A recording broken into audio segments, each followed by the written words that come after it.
जिंतूर परभणी जिल्ह्याच्या उत्तरेकडील टेकड्यांमध्ये वसलेलं संत परंपरेनं नटलेलं ऐतिहासिक वैभव जपणारं प्राचीन शहर. धर्म, संस्कृती, व्यापार आणि भाईचाऱ्याची जपणूक करणाऱ्या जिंतूरचं नाव संपूर्ण मराठवाड्यात मानानं घेतलं जातं. पण एकेकाळी विकासापासून कोसो दूर. रस्ते नाहीत, पाणी नाही, मूलभूत सुविधा नाहीत आणि सगळ्यात मोठं म्हणजे दिशाहीन नेतृत्व. या शहराच्या प्रगतीला जणू कोणीतरी ब्रेक लावला होता. पण काळ बदलला, कारण जिंतूरला लाभले एक लढवय्ये, संघर्षशील आणि जनतेसाठी झटणारे नेतृत्व, विजय माणिकराव भांबळे. त्यांच्या येण्यानं जिंतूरकरांना पहिल्यांदा एक आशेचा किरण दिसला. 2017 साली विजयराव भांबळे यांच्या नेतृत्वात स्वर्गीय कपिलभाई फारुकी यांनी नगर परिषद निवडणूक लढवली आणि तो ऐतिहासिक विजय मिळवला. कपिलभाई जिंतूरच्या हिंदू मुस्लिम ऐक्याचं प्रतीक, एक माणूस ज्यानं धर्म न पाहता शहरासाठी काम केलं. जिंतूरच्या जडणघडणीत त्यांचं अमूल्य योगदान आहे. लोकांनी त्यांना नगराध्यक्षपदी निवडलं आणि त्यानंतर सुरू झाला जिंतूरच्या विकासाचा सुवर्णकाळ. राष्ट्रवादी काँग्रेस पक्षाच्या हाती नगरपालिका आल्यानंतर विजयराव भांबळे साहेबांच्या पुढाकाराने जिंतूरला मिळालं भव्य शिवस्मारक, युगपुरुष छत्रपती शिवाजी महाराजांच्या पुतळ्याचं दिमागदार रूप. हे फक्त स्मारक नव्हतं, तर जिंतूरकरांच्या अभिमानाचं प्रतीक होतं. त्याचप्रमाणे साहित्यरत्न लोकशाहीर अण्णाभाऊ साठे यांच्या पुतळ्याचं लोकार्पण करून लोकशाहिरांचे विचार घराघरात पोहोचवण्याचं कार्य झालं. संत भगवान बाबा चौक, भगवान वर्धमान महावीर चौक, टिपू सुलतान चौक, शादीखाना, हिंदू स्मशानभूमी, बौद्ध विहार, शहरातील प्रत्येक धार्मिक, सांस्कृतिक आणि सामाजिक स्थळांचं सुशोभीकरण करण्यात आलं.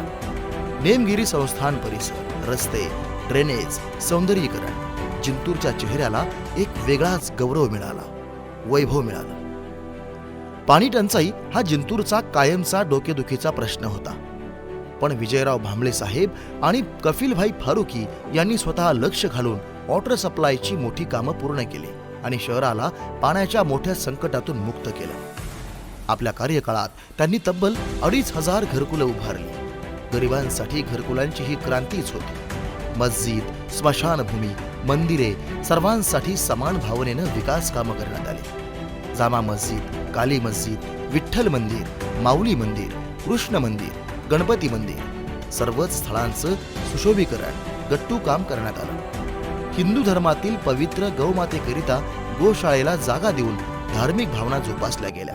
हा इतिहास राष्ट्रवादीच्या खमक्या नेतृत्वानं घडवलेला आहे.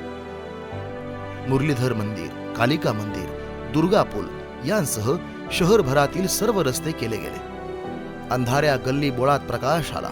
मात्र 2022 मध्ये राष्ट्रवादी काँग्रेसचा कार्यकाळ संपला आणि अडचणींचा काळ सुरू झाला. ज्या आमदाराकडे राज्याची स्वच्छता मंत्रालयाची जबाबदारी आहे, त्यांच्या स्वतःच्या मतदारसंघात स्वच्छतेची दुरावस्था. ऊर्जा मंत्री असूनही शहरात लाईटचा गोंधळ. प्रशासनावर कोणताच वचक नाही. पालकमंत्री आणि स्थानिक आमदार असतानाही शहराचे हाल बेहाल ही वस्तुस्थिती. व्यापाऱ्यांची घरं पाडणं, दादागिरी, दमदाटी आणि विकासाच्या नावानं झालेली बोंब यामुळे जिंतूरकर त्रस्त आहेत. अशा वेळी लोकांना आजही ते सुवर्ण दिवस आठवतात. स्वर्गीय कपिलभाई फारुकी यांची माणुसकी, त्यांचा लोकाभिमुख दृष्टिकोन आणि त्यांनी सुरू केलेल्या विकास कामांची ओढ. लोकांची एकच अपेक्षा आहे, हा विकासाचा धागा तुटूच नये. याच अपेक्षांना बळ देण्यासाठी त्यांच्या सुविद्य पत्नी साबिया बेगम कफील फारुकी नगराध्यक्ष पदाच्या अधिकृत उमेदवार म्हणून मैदानात उतरल्यात. त्यांच्यात कपिलभाईंच्या कार्याचा वारसा आहे, लोकांप्रती असलेलं प्रेम आहे आणि जिंतूरच्या विकासाची निष्ठा आहे. राज्याचे कार्यसम्राट उपमुख्यमंत्री नामदार अजितदादा पवार साहेब यांच्या नेतृत्वात विजयराव भांबळे साहेबांच्या मार्गदर्शनाखाली आणि राष्ट्रवादी काँग्रेसचे धडाडीचे युवा नेते सुरेश भैया नागरे यांच्या दिशादर्शनात जिंतूरचा विकास पुन्हा रुळावर आणण्याची वेळ आली आहे. चला एक होऊया, राष्ट्रवादी काँग्रेस पक्षाच्या सर्व उमेदवारांना विजयी करूया. जिंतूरच्या उज्ज्वल भविष्यासाठी, स्थिर नेतृत्वासाठी आणि अविरत विकासासाठी येत्या नगर परिषद निवडणुकीत योग्य निर्णय घेऊया. घड्याळ घड्याळ घड्याळ. आम्ही नगराध्यक्षासाठी साबिया बेगम कफील फारुकी व त्यांच्या नेतृत्वाखाली 25 उमेदवार त्या ठिकाणी त्यांचाही अर्ज त्या ठिकाणी काल भरला आणि मी मुद्दाम सर्व जिंतूरकरांना संवाद करण्यासाठी मी आज तुमच्या समोर आलोय की मागील 5 वर्षाच्या कार्यकाळामध्ये म्हणजे 2016 ते 21 या कार्यकाळामध्ये जिंतूरच्या सगळ्या जनतेने मागच्या वेळी सुद्धा साबिया बेगम कफील फारुकी व आमचे बंधू बाळासाहेब भांबळे व खालच्या 15 नगरसेवकाला आपण सगळ्या लोकांनी निवडून दिलं. आणि मला आज जाणीवपूर्वक सांगायचं की मागच्या कार्यकाळामध्ये जिंतूर शहरामध्ये अनेक विकासाची कामं झाली. त्याचा हवाला त्याचे दाखले सुद्धा आपण सगळे बघू शकता. जिंतूर शहरामध्ये या ठिकाणी हिंदू समाजासाठी एक स्मशानभूमी त्या ठिकाणी केली. सोनार समाजाची स्मशानभूमी त्या ठिकाणी केली. जवळपास 15 मंदिर हिंदू समाजाची वेगळ्या वेगळ्या ठिकाणी आपण बांधण्याचं काम त्या ठिकाणी केलं. मुस्लिम बांधवासाठी 4 शादीखाने त्या ठिकाणी करण्यात आले. त्यांचं कब्रस्तानचं कंपाऊंड असेल, जामा मस्जिद गठ्ठोचं काम असेल, पिण्याच्या पाण्याची योजना जे खरं बोलतं पाणी चांगलं येत नव्हतं शहरामध्ये, आम्ही स्वतंत्र पिण्याच्या पाण्याची योजना मंजूर केली. त्याचं काम पूर्ण झालं. 2,500 लोकांना घरकुल त्या ठिकाणी दिले.